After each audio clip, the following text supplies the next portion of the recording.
Ilikuwa mwaka juzi mwezi wa 4. Bwana Yesu asifiwe. Nilikuwa kwa shamba langu ninalima. Bwana Yesu asifiwe. Sasa nilipokuwa ninalima nikaingiwa na mchanga kwa jicho. Bwana Yesu asifiwe. Sasa nilichukua leso nikajaribu kutoa huo mchanga. Bwana Yesu asifiwe. Lakini huo mchanga haukutoka. Ilikuwa bado ninasikia tu na kwaza hilo jicho. Bwana Yesu asifiwe. Sasa nikaacha kulima nikaenda nyumbani kwangu. Bwana Yesu asifiwe.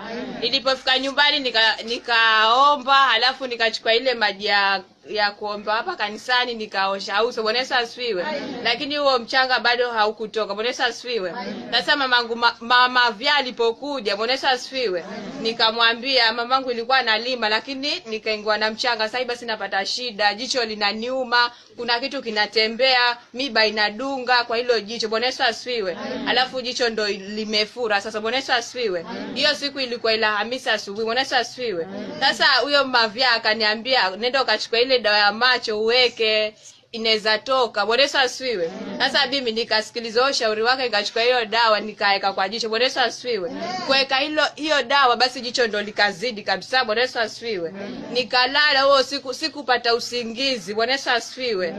Ilipofika Ijumaa asubuhi, hapa huwa kuna watu wanahudumiwa kama una mahitaji. Bwana Yesu asifiwe.